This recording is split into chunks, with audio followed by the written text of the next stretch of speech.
What's up, folks? Today's project is a headlight retrofit. So what we're going to be doing is we're going to be taking these BMW 740 projector units that I found in the junkyard, and we're going to be retrofitting them into these smoked crystal OEM style housings.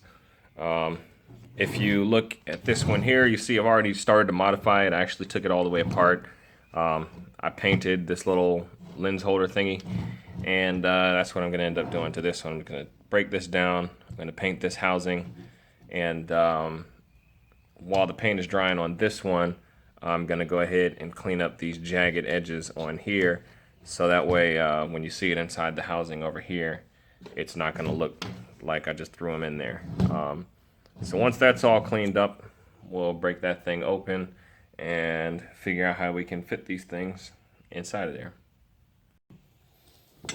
These housings actually come apart pretty easily. All you gotta do is just pull out these Torx bits. On the back side, they're security bits, so you want to get yourself the bit with the little hole in it. That way you can get these screws out nice and easy.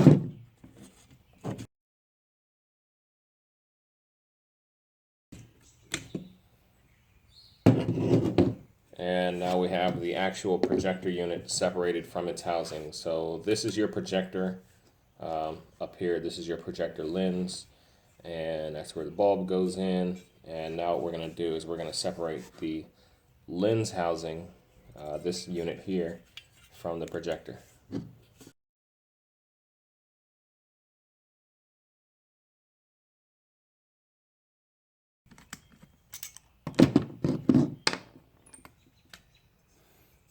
And there's your lens unit. So what you have here in the projector unit is your cutoff, and these can be modified. A lot of folks that do retrofits do actually modify these.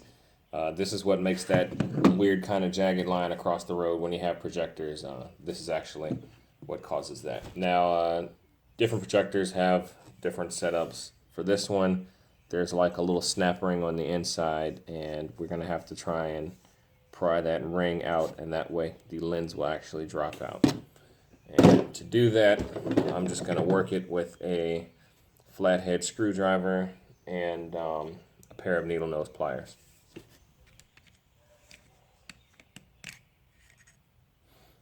And there's your ring, and your lens comes out like so.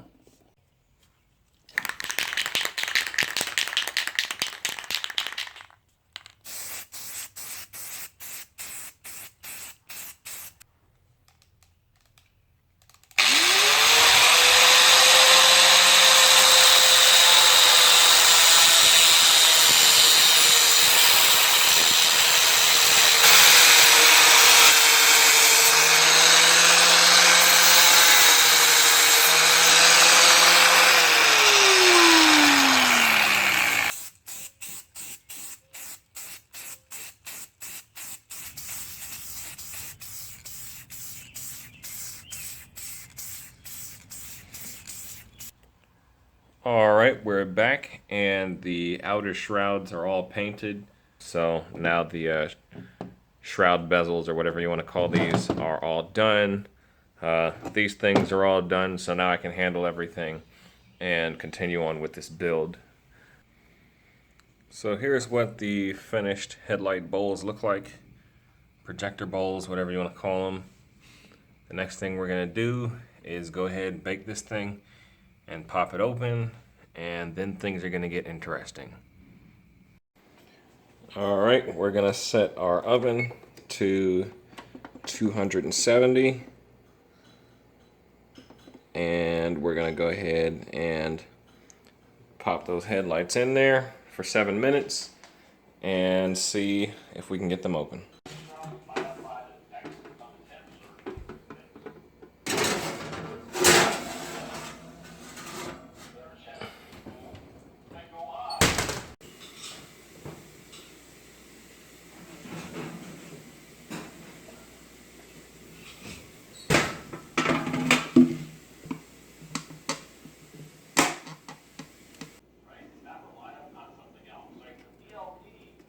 So here we have our separated headlight bowl, And now it's time to figure out how we're going to get the projectors to actually sit in there, and that's actually going to involve some cutting.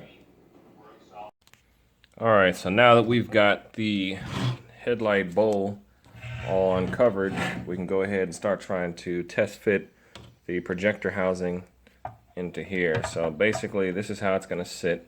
I'm going to have to make cuts in the back of this thing in order to make clearance for this to protrude out, and probably going to cut along those lines that you see there, open up that space, and then we'll figure out how we can mount this projector inside of this space.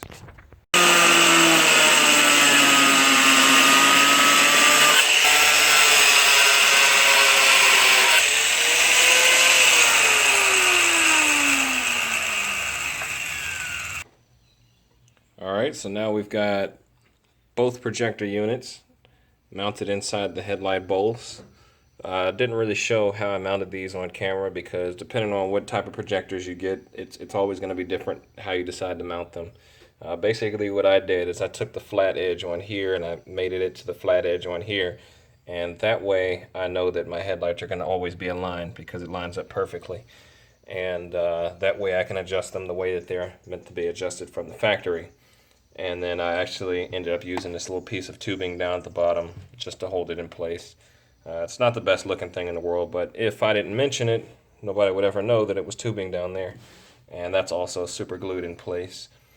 So once that's all dried and set, I have this giant gaping hole in the back that I need to address. So in order for some added security, getting these things secured in place, what I'm going to do is use a handy JB stick and work that around the outside here. That's still going to leave me with a little bit of a gap down here at the bottom. I'm not sure how I'm going to fill that in just yet, but it's a work in progress and we'll get it figured out. Alright, before I go on sealing these things up, I decided to make a last minute addition. And so now I've got the deamon eyes installed that I'll be able to turn on. Those look pretty cool. And all that is just a small light strip that goes around the inside of this bezel for the projector. So fast forward, I just used 2 sticks of this stuff here to create a seal around the backside of the headlight. This is awesome stuff if you got crafts and projects and custom stuff that you're working on. I didn't get to finish all the way around it. There's still quite a big gap down at the bottom. I'm probably going to end up using another stick to fill that gap in just because it's so large. Not sure yet, but it's getting there slowly but surely. So we're almost done our headlight build and we're getting ready to go ahead and seal these headlights on. At this point, you want to make sure that the inside of your headlight is absolutely clean. The best thing to do is to wipe it off with a microfiber rag. Make sure you don't see any dust on the inside, and definitely check your lens for dust. If you have to set it down, just make sure you're not going to get any dust on it from static or anything like that. And then I've already test fitted mine, but just make sure that you test fit it back onto the headlight housing. Make sure you didn't bend anything out of shape when you took it apart, and just make sure that it's going to be a tight fit when you put it back on. Any kind of deformities that you might have had, make sure you fix those. You can do that with a pair of needle nose pliers. So now that this is ready to go on, we're going to go ahead and seal it up. Alright folks, don't ask me what sealant I'm using. If this stuff is good, after maybe a month or so, I'm going to post it in the description what I'm using. Don't be cheap like me. I went the shortcut route and figured out my own stuff to use. I don't really mind experimenting on these headlights because it's not that big of a deal.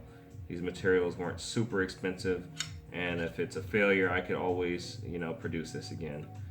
What you should be using is something called butyl tape, which you kind of roll in your hands like putty, and then you just put it around, and then it seals and gets hard. So I'm using something different because I didn't want to spend $20 on butyl. If you do decide to be cheap like me, I would not recommend using silicone or other like common caulking materials.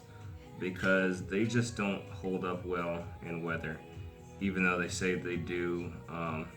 One you might want to try is maybe like some marine sealant or the stuff they use on boats. But again, just don't be cheap. Buy the correct stuff. If this stuff works out, I'll share it in the description. And if you don't see it there, then you don't want to know. So now I've got a pretty thick bead of this adhesive going all the way around right inside the groove where the headlight lens will seal. And I'm going to go ahead and slap that lens on and clamp it down. Go ahead and grab yourself a set of these clamps. These things are $99 a piece at Lowe's and Home Depot. And that's what I'm going to use to clamp this headlight lens on.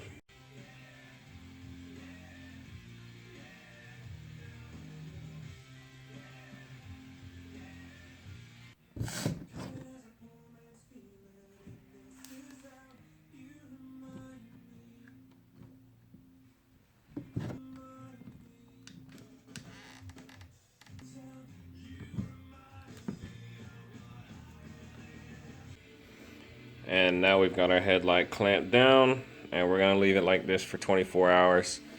We've already got this one done. It's all set, and it's sealed fairly well. So we've got some time before the LED bulbs come in, and hopefully that sealant actually seals better than what it is now. So here we are at the end of the build, folks, and this is what the finished product is gonna end up looking like. I went ahead and finished sealing up the back end with aluminum tape, and I had some more hard material that I used back here, so that's all sealed up and fairly clean. And the Demon eyes are still wired to a battery for right now, so that's what those look like. And those are going to be my daytime running lights, so that's pretty cool.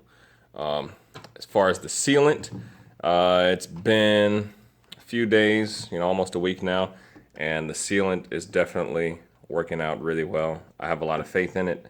I can't actually really dig my fingernail into it that much, and so it looks like it's going to seal up pretty well, but this stuff does take some time. It takes at least a week before it's really cured. So this is the stuff that I actually used. And as far as this stuff right here, it seems like a decent alternative. I didn't use the butyl because it was $20, but also because I wanted to look for some materials that were more readily available that you could use. This stuff is only $4 anyway, so it was a good little experiment. I had success with it, but if you're doing a retrofit for yourself, go ahead and you probably want to just go ahead and spend 20 bucks and get the proper stuff. So that's that. All right, folks, I think I'm just going to go ahead and end the video here. Start to finish, I think I've been working on these headlights for over 2 months now. Really, I just only get to work on them for maybe 10, maybe 15 minutes at a time before I have to move on to other things, and I just wanted to hurry up and actually get this video out, give you guys something to look at. So I will be installing the headlights pretty soon. You'll probably see that in the next video coming up, or 2 videos from now.